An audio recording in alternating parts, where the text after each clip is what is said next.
Assalamualaikum warahmatullahi wabarakatuh. Oke, kali ini kelompok kami akan mempresentasikan mengenai proposal kewirausahaan, yaitu tentang makanan olos variasi isi abon, keju, dan coklat. Sebelumnya perkenalkan nama anggota kelompok, yaitu yang pertama Ilham Nandawiguna, yang kedua Nabila Aulia Febrianti, yang ketiga Natasha Khofifah Aulia Jannah, yang keempat Nova Lestari, yang kelima Tri Pancayoga, yang keenam Tanti Mailinda Sabrina. Yang akan kami bahas yaitu bab 1 mengenai ringkasan. Makanan ringan dengan kearifan lokal sudah mulai ditinggalkan dengan alasan adanya kalah saing dengan produk luar negeri yang berada dalam negeri. Salah satunya olos, merupakan makanan tradisional yang mengalami kalah persaingan dengan makanan produksi pabrik.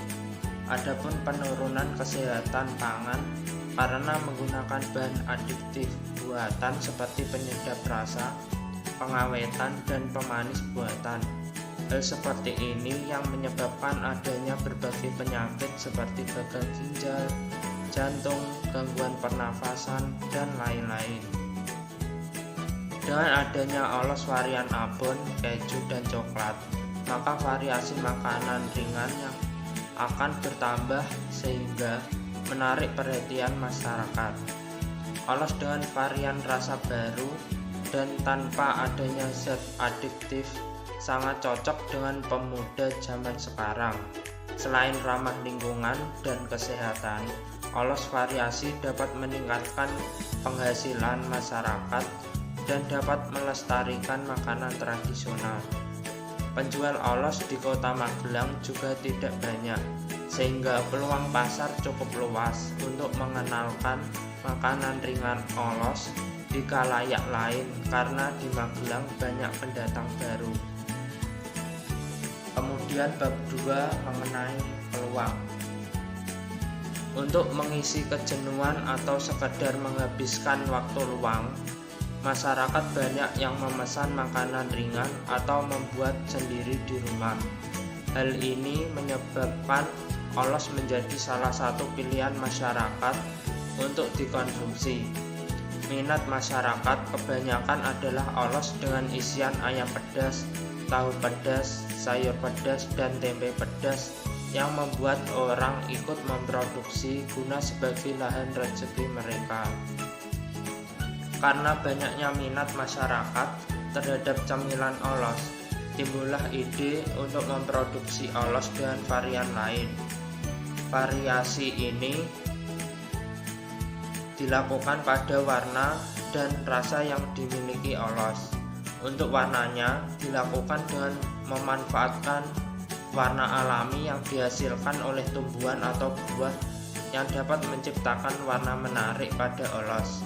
Sedangkan pada rasa dikreasikan dengan abon, coklat, dan keju sehingga menimbulkan rasa berbeda pada olos.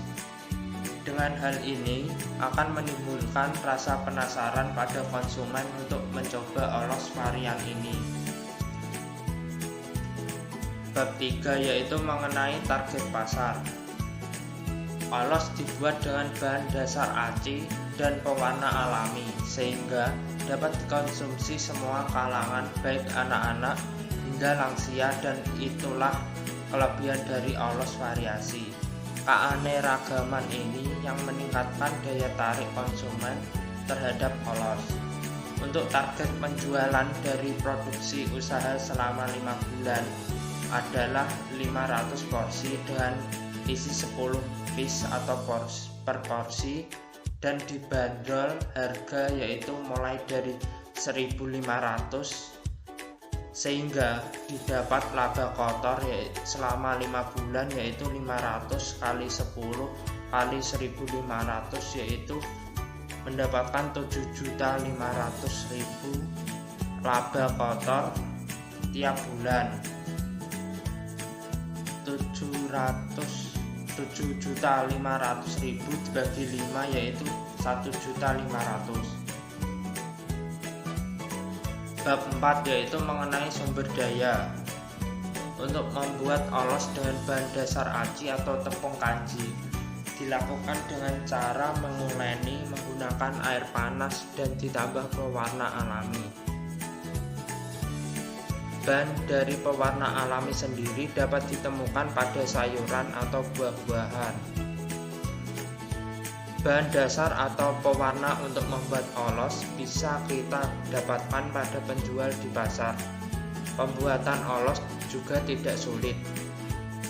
Tidak banyak menggunakan alat bantu, yaitu alat dan bahan yang kami gunakan diantaranya yaitu yang pertama ada bahan yaitu tepung terigu, garam, keju, air, tepung kanji, abon, coklat, dan minyak goreng. Kemudian alat yang digunakan yaitu panci, baskom, sendok, dan wajan. Proses pembuatannya yaitu yang pertama mencampurkan semua adonan air, tepung terigu, dan tepung kanji. Yang kedua, masak air mendidih. Yang ketiga, siapkan isiannya dengan melelehkan keju atau coklat dan bisa langsung diisi dengan abon. Yang keempat, bentuk adonan menjadi bulat dan memasukkan isian. Yang kelima, panaskan minyak goreng. Yang keenam, goreng olos hingga matang. Yang ketujuh, olos siap disajikan. Bab 5 yaitu mengenai pesaing. Pesaing dari produk olos keanekaragaman ini yaitu berasal dari para produksi olos yang sama yang menawarkan olos dengan 4 varian isi. 4 varian isi olos ini yaitu ayam, tahu, sayur, dan tempe dengan rasa pedas. Olos yang beredar dan diminati di kalangan konsumen saat ini yaitu kebanyakan 4 varian tersebut karena rasanya yang enak dan cocok dengan lidah para konsumen. Selain karena memiliki rasa yang cocok dengan lidah konsumen, juga karena olos yang beredar saat ini memiliki bentuk-bentuk yang bermacam-macam seperti pembeda setiap isian dari olos yang ada. Bab 6 yaitu mengenai strategi. Karena olos keanekaragaman ini harus bersaing ketat dengan olos-olos yang sudah beredar di kalangan konsumen saat ini, maka kami melakukan inovasi sebagai ciri dan pembeda dengan produk olos yang sudah ada saat ini. Olos keanekaragaman ini dibuat dengan memberikan warna dari bahan alami sebagai bahan utama pewarnaannya. Pewarna ini akan dihasilkan dari sayuran dan buah-buah yang banyak tersedia di alam. Olos keanekaragaman ini juga dapat dikonsumsi oleh berbagai kalangan, tidak hanya kalangan pecinta pedas ataupun orang dewasa saja, melainkan anak-anak juga ikut mengkonsumsinya tanpa takut mengganggu pencernaan mereka. Cemilan olos dengan keanekaragaman ini didapatkan bisa dengan cara memesan langsung maupun melalui media sosial yang ada. Pemesanan secara langsung dapat dilakukan dengan menitipkan olos dengan keanekaragamannya ini di kantin kampus. Dikarenakan kantin kampus merupakan tempat yang banyak dikunjungi mahasiswa maupun dosen saat waktu luang mereka. Dengan demikian, olos dengan keanekaragamannya ini dapat diketahui banyak orang. Bab 7 mengenai bisnis model. Berikut adalah tabel bisnis model, yaitu kayak partner, suplai tepung terigu dan tepung kanji. Kemudian ada suplai abon, coklat, dan keju. Kayak aktivitas membeli bahan-bahan mentah, melayani pembeli dengan baik, menggunakan isian yang sehat dan enak. Kayak resort, bahan yang digunakan sederhana dan melimpah, alat-alat sederhana. Kemudian ada value proposition, memiliki varian rasa olos yang bervariasi, menjaga kualitas mutu kelapa muda, harga terjangkau, dapat dibeli melalui media sosial. Kemudian ada customer relationship, tempat usaha tetap, promosi harga diskon untuk awal pembukaan, channelnya melalui promosi melalui platform digital, customer segment, mahasiswa, warga sekitar, dan anak sekolah, wilayah Dumoh, Magelang. Kemudian ada cost truk, yaitu bahan baku, peralatan produksi, sewa tempat, listrik, gas, dan air. Kemudian ada revenue stream, penjualan produk, keuntungan hasil kerjasama. Bab 8. Program kegiatan. Bulan Mei yaitu kegiatannya persiapan, uraian kegiatan 1. Analisis pasar, 2. Pembelian alat dan bahan, 3. Uji coba pembuatan produk. Bulan Juni kegiatan survei pasar, uraian kegiatan survei peminatan konsumen.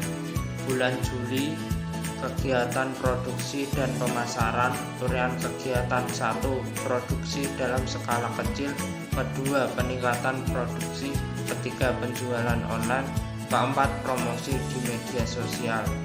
Bulan Agustus kegiatan evaluasi, uraian kegiatan pengembangan usaha. Bab 9. Mengenai proyeksi keuangan. Nama kebutuhan. Yang pertama ada bahan baku, tepung terigu 8.000 per kilogram, kuantitas 5 kg, jumlah 40.000. Tepung kanji 8.000 per kilogram, kuantitas 5 kg, jumlah 40.000. Garam 3.500 per piece, kuantitas 10 piece, jumlah 35.000. Abon 15.000 per piece, kuantitas 5 piece, jumlah 75.000. Keju satuan 14.000 per kilogram, kuantitas 2 kg, jumlah 28.000. Coklat 23.000 per piece, kuantitas 2 kg, jumlah 46.000. Air 20.000 per galon, kuantitas 1 galon, jumlah 20.000. Minyak goreng 20.000 per liter, kuantitas 5 liter, jumlah 100.000. Jadi total biaya bahan baku yaitu 384.000. Alat bantu yaitu berupa wajan 70.000 per buah, kuantitas 1, jumlah 70.000. Baskom 15.000 per buah, kuantitas 1, jumlah 15.000. Spatula 10.000 per buah, kuantitas 1, jumlah 10.000. Tirisan 15.000 per buah, kuantitas 1, jumlah 21.000. Kompor gas 280.000 per buah, kuantitas 1, jumlah 280.000. Sendok 35.000 per lusin, kuantitas 1 lusin, jumlah 35.000.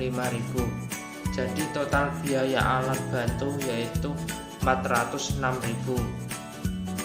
Kemudian ada pemasaran melalui sosial media atau biaya internet 50.000, kuantitas 16 GB, jumlah 50.000. Jadi total biaya pemasaran yaitu sejumlah 50.000.